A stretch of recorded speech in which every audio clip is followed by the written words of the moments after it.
Good morning and welcome to the first ever episode of the Milford Mic'd Up podcast. My name is Jay Wisberg. My name is Nevaeh Sperling. I am a senior, and we are your host for our Milford Mic'd Up podcast. The Milford Mic'd Up podcast is a brand new addition to the Milford Public Schools social media. It is a student-run organization that is the purpose to It is a student-run organization with a purpose to inform the community about school events and activities through the voices of our students. Our students are very involved, and their involvement reflects the school's motto, which is everybody has a story, make yours worth telling. And with us today to tell us about the school motto and how it reflects with our students is the one and only man of many talents, the amazing Dr. Brandon Mowinkel. Well, thank you. That was quite the intro. So, Mowinkel, how has your morning been? It's been great. All right, so we have a few questions about our slogan in our school. To start it all off, where did your slogan come from? So I've been around for since the beginning, and it is kind of a long story, but I will make it as concise as possible. I've been at Milford 24 years, and I've been blessed to be in many different roles and work with some amazing leadership throughout those years. And I got my first administrative position here in 2008 as the assistant principal, and TJ Meyer was the principal during that time. And Kevin Wingard was the superintendent. And so through that, every year we tried to develop a theme that we used with staff and students. And the elementary had a separate theme. The high school had a separate theme. And what Mr. Wingard wanted to do is he wanted to have one concise theme for both buildings that we could use throughout. We had some other things the previous years that didn't really stick, and we wanted something that would stick. And in kind of a moment of magic, Ned Pauley, who's a current board member, gave Mr. Meyer a book called A Million Miles in 1,000 Years by Donald Miller. And he said, "Hey, TJ, I really want you to read this book." And TJ read it and then gave it to me. And he said, "I really want you to read this book. And when your boss tells you to read a book, you read a book." And I read it, and it was the impetus for us that led to Everyone Has a Story, Make Yours Worth Telling. And in the book, Donald Miller talks about he had written a previous book called Blue Like Jazz. Some screenwriters, movie producers wanted to turn the movie Blue Like Jazz, which was about his life, into a movie. And so they start working on writing the screenplay for the movie for Blue Like Jazz. And the screenwriters said, your story isn't good enough to turn into a movie. And Donald was highly offended because this is my life. This is my story. The book was about me and my journeys, and how can you tell me that this isn't good enough for a movie? And so in the book, A Million Miles in 1,000 Years, it's his reflection on that entire process. And what it boiled down to is Donald realized he wasn't living a good enough story in his life. And so, he did some quirky, adventurous things. He rode his bike across the United States. I took on some nonprofit organization things, just started to live a better life. And so through that book, TJ, myself, along with Shanna Meyer, TJ's wife, Jill Johnson, Dr. Jill Johnson now, who works for Class Intercom, came up with the theme of Everyone Has a Story, Make Yours Worth Telling. And that was 2010. And so in 2010, we kind of started the branding process for that here at the high school. And then in 2011, it went district-wide. And so we have now went through an entire generation of students that have had the motto of Everyone Has a Story, Make Yours Worth Telling their entire careers, which includes you guys. So that is a very brief history of where it came from. So it came from Mr. Wingard challenging us as administrators to come up with a theme. It came from a little bit of magic with Ned Pauley giving TJ the book, A Million Miles in 1,000 Years by Donald Miller. And then just a lot of hard work and sticking to what that motto means and making sure that we live based upon that motto, which I think we do a tremendous job. Yeah, that's beautiful. I love that. So what was the process like with implementing it into the school? Yeah, so just like anything, a lot of times you start something with a lot of excitement to do it, and then it kind of fizzles away. Mr. Wingard's challenge to us was to make sure that it becomes part of who we are. And in a lot of things in education, the business world, you know, there's a lifespan of things, and that's, a year if it's pretty good, 3 to 5 years if it's really, really good. And now we're on year 15. And so how did we implement that? We just made sure that the story metaphor was used in everything we did. And whether that's talking to you guys as students, like when you came to me about this whole podcast thing, that was a story, right? Yeah. And we talked about stories and how do we jumpstart something new, such as a podcast, and using the story metaphor is a perfect way to do that, right? And so just when we talk about adding new programs like archery has not been around forever, but through talking with your dad, Mr. Wissenberg, and the administration, how would archery help students write a better story for themselves? And I think archery is a prime example of, on any given year, we'll have 50, 60, 70 kids out for archery, and those kids have found a home. That's something that they're passionate about. That's something that means something to them, and that's part of the whole story metaphor is, are you writing a better story for yourself? And a little side piece to all that is my own leadership philosophy for about the last 10, 12 years is I want every student to graduate with at least one passion, one purpose, and one employable job skill, along with all the other things that we're responsible for, whether it's math, science, English. If we can graduate students with a solid foundation in the academic side of things, but also a passion, purpose, and a job skill, kids are going to be successful. So back to your original question, how did you implement that? A lot of hard work and sticking with it. Like when we talk about we're going to use everyone has a story as our motto, we better live it out, and that we better live that out in our own lives as well. And so I think some of the things that you guys see from your teachers are unique in some of the challenges they take on, and that's because of the motto, because they've bought into the motto as well. And that's one of the hardest first steps in implementing anything is getting your staff to buy on.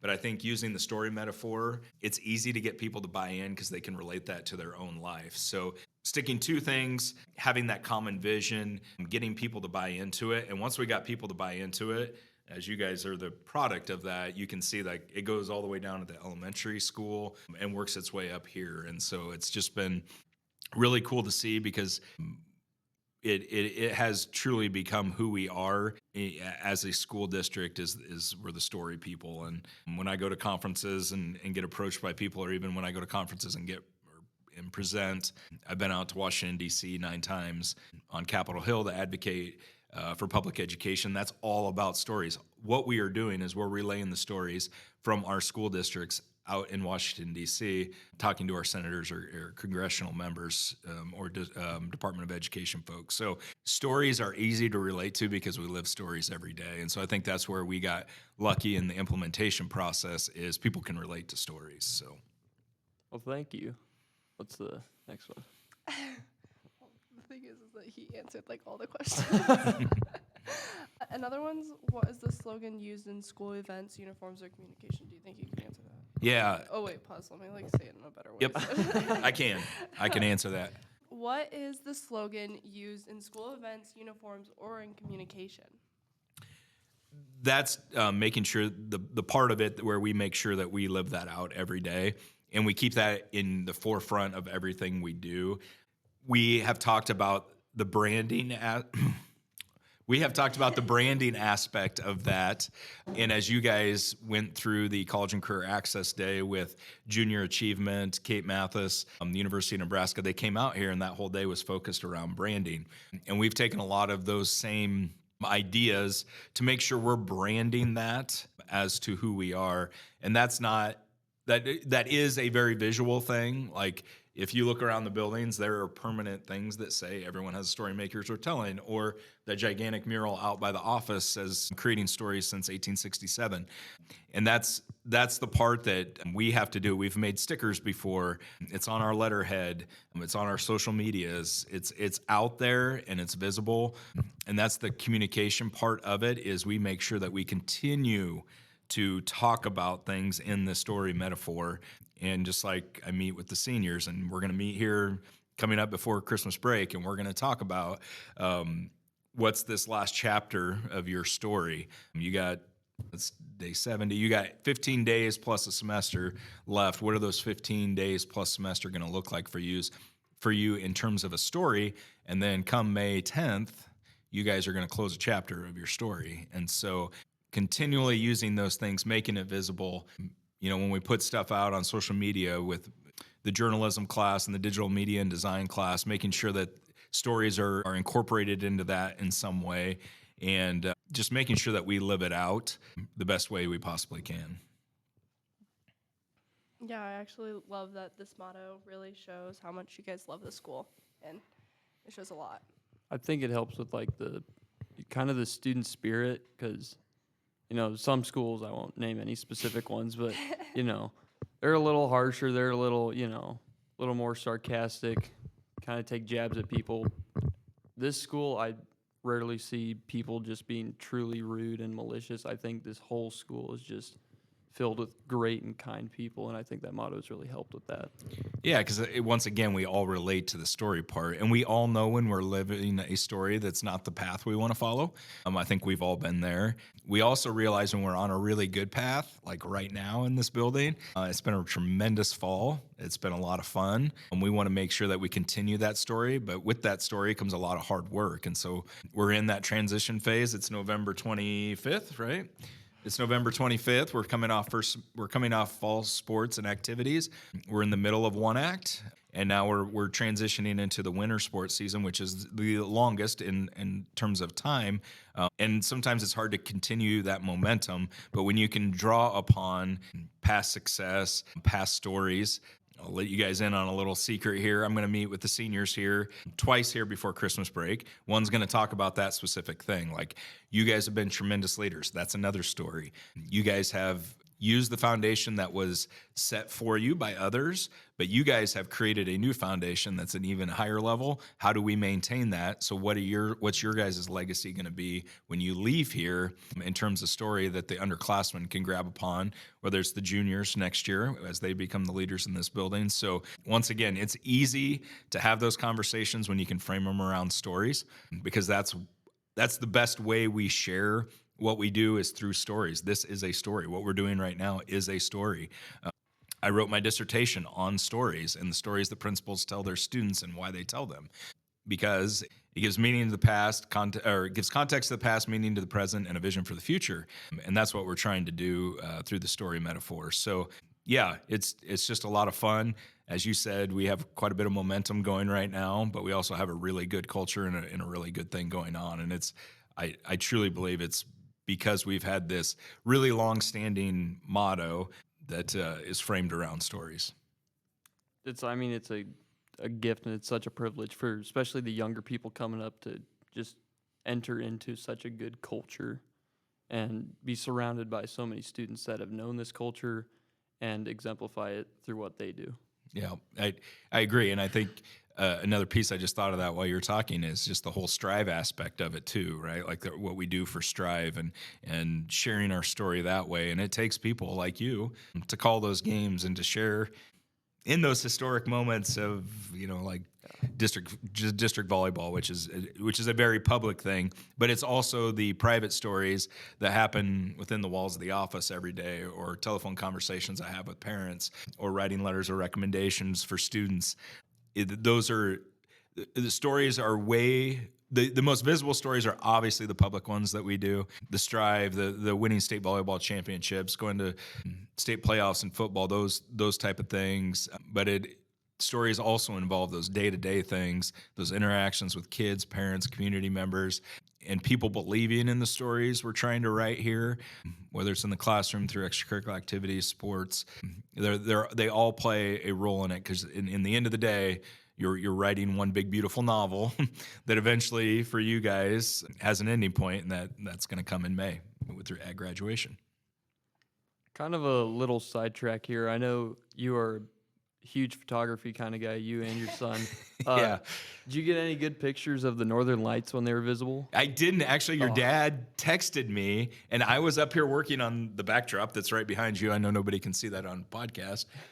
I was working on the backdrop, getting it together for Media Day, and your dad texted me and said, "Are you out looking at the Northern Lights?" And I I was actually here working, so we stepped out back, and I took some with my phone. I didn't have my camera here, and I didn't really have time to run home and grab it. But those were amazing. I wish I would have. Zephyr was here helping me too, so he didn't get it. So our cameras were at home. I guess we could have grabbed the journalism cameras, but I didn't think of that at the time. So yeah, that was a missed opportunity because that was unbelievable. Yes. Yeah, they were cool. My family just took pictures in the back, and I saw all over Snapchat stories. Yeah, So, they were yes. the brightest I've ever seen. So I mean, they were seeing him in Oklahoma. yeah, that's even like here is a long way south Yeah. to see them, and they were like anybody that saw them. If you didn't see them, you missed out on maybe a once in a lifetime opportunity. I was in the group chat with my family, my mom, dad, and my sisters. I didn't realize my mom had never seen them before, which is shocking because she grew up in Northeast Nebraska. But the fact that, that kind of was a moment that brought people together. I said, this is the second most Mother Nature earthly phenomenon that I've witnessed. The only one better was the eclipse in 2017 or 2018. I remember that. That was a blast. So that's another story, right? Like, Yeah. and we have a shared experience because you guys were over at the elementary school, and I just remember when the sun went under and it went to total, whatever it's called, when it was black, there was a gasp, but the first thing we heard was the elementary students screaming, and that was like a really cool moment that I'll never forget. So another story. Yeah. Did you guys make the goggles like the elementary did? We had goggles. We had glasses for everybody okay. that we had to distribute. So yeah, that was a cool moment. I mean, just so many stories. Yeah. Do we have any more questions? I don't. Do you? Well, yeah, one thing before you head off, do you have any more words of wisdom for people listening? Yeah, I give kudos to you two for getting this going. Like, this has been a long process, right? We started talking about this last spring a little. Yeah. Jay, I think you and me talked, and then Nevaeh, you may have talked to me last spring too, to come on board and to get here, recording the very first episode of this is really cool.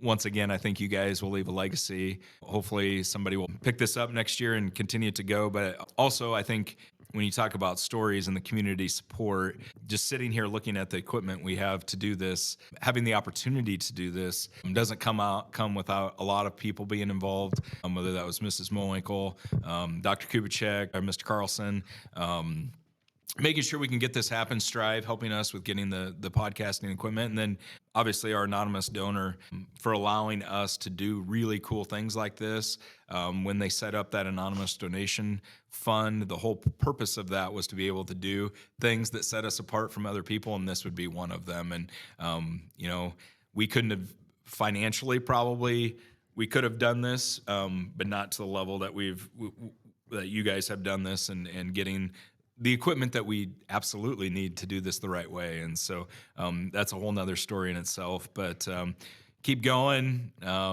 Find that next generation to pick this up when you guys walk out the door on May 10th. And this has been super fun. Very proud of both of you and the entire school district for doing really cool things like this. So I can't wait to see what you guys do next. What's the next episode? Next episode, I think maybe a little recap of sports, clubs, that kind of stuff. Definitely need to, hit on one act about that since that one's currently still going on. Yes. It's really good. They District 1 Act, I don't know when this is coming out. District 1 Act's Friday, December 5th, and it is right here in Milford. So It is. like at, I don't know, mid-afternoon, I think is our time slot. So I'll have to figure out who to bring on to talk about that. Yes. there'll be some. I have some people I could think of. It's really good. Come watch it if you can. If this is released before then. Yeah. Yeah. So Well, thank you, Mr. Mowinkel. Yeah, Yep. we both wanted to say thank you for the opportunity of us to be able to do this. It's incredible, and the support really means a lot to us. well, it's fun to do. I love seeing this. This is the best part of my job. It's fun to do something new. Yep. Well, thank you very much. Thank you to everybody listening. This was the first ever episode of the Milford Mic'd Up podcast. Hopefully you enjoyed it. Thank you once again to Mr. Mowinkel. Thank you, Nevaeh. I'm Jay Wissenberg. I'm Nevaeh. This has been the Milford Mic'd Up podcast.